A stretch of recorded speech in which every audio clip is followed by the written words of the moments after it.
welcome to this week's edition of All About Alliances, the show where we theorize and discuss international collaboration between macro entities. Today, we will talk about NATO and how we think the organization can rejuvenate itself come the turn of the century. While NATO between the end of the Cold War and the Russian invasion of Ukraine, they almost seemed redundant and a completed mission, and we have been utterly reminded on the importance of balancing against our common threat, our eastern neighbor. What we will suggest here is a reform of NATO by two key objectives, a larger NATO and a narrower focus. So let's get into it.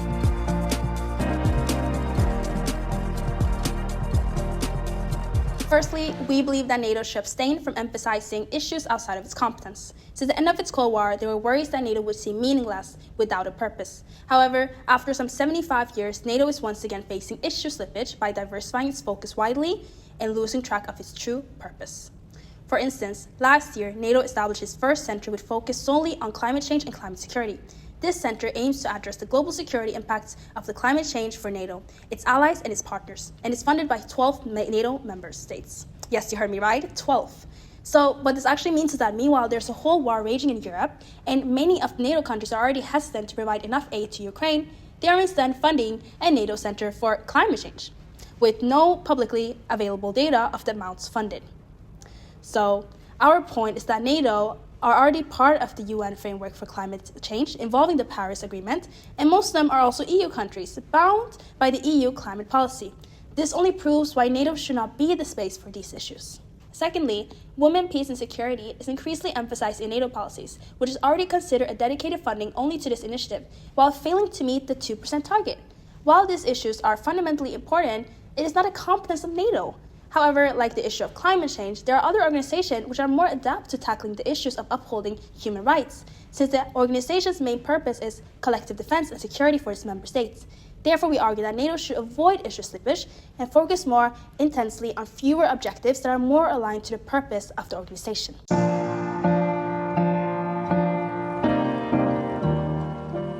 So if NATO should not focus on issue of climate change and human rights, what should be its main focus? Well, we argue that NATO should emphasize a deeper collaboration with its partners to focus on developing its hybrid warfare defense, NATO, which was founded in 1949 to balance against the common threat, the Soviet Union.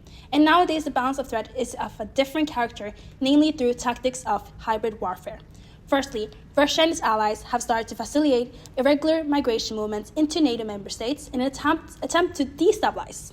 This has led to, for example, legislation undermining the access to asylum and the protection from refoulement, initiatives that have been heavily criticized by human rights organizations such as Amnesty International for going against international law as well as European law.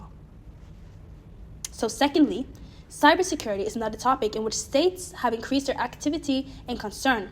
Furthermore, states have augmented their offensive capabilities in this field, and since there is no higher authority nor any possibility to prosecute perpetrators, it is a part of the international community where anarchy is elevated and borders and jurisdictions are foggy. So therefore, NATO should collaborate more closely with global partners on developing hybrid warfare defense, such as early warnings, intelligence exchange, and surveillance support on Russia and other adversaries, which should not be able to put NATO members in the position where they have to choose between respecting international law and guaranteeing their national security.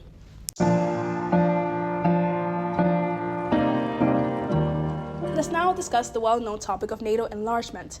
We argue that NATO should enlarge among non-geographically North Atlantic regions, particularly those upholding similar and desirable ideology and cultural aspects. NATO promotes its open door policy, allowing the admission for the so-called natural allies that share NATO's values like democracy and the rule of law to join.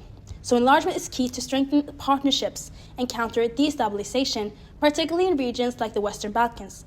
However, scholars often criticize this process, claiming it's antagonizing and threatening certain countries. While the Washington Treaty doesn't explicitly address countries in conflict, it's unlikely that NATO would admit a country at war, as this would trigger Article 5, forcing NATO to either defend the country or risk undermining the article credibility, effectively entrapping the alliance in an open conflict. So due to this risk of entrapment, it's improbable that countries like Ukraine could join in such a scenario. So given the invasion of Ukraine and rising global tension, NATO's role as a defensive alliance have regained importance. With China growing militarization, particularly concerning Southeast Asia, NATO could consider transforming into a more global organization, admitting countries, regardless of geography.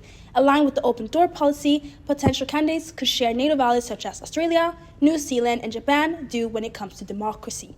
Moreover, they are aligned in cultural characteristics, as can be seen from Hofstede model.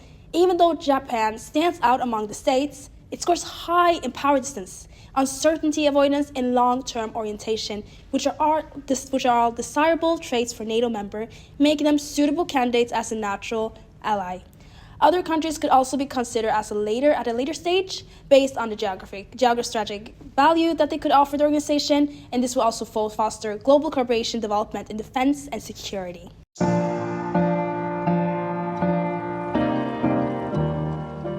So, to conclude this video, we argue that NATO should remain focused on its core mission of collective defense, avoiding distraction from various issues that are better addressed by other organizations, and enhancing hybrid warfare defense, and fostering collaboration with global partners that can strengthen NATO against emerging threats like cyber attacks and irregular migration.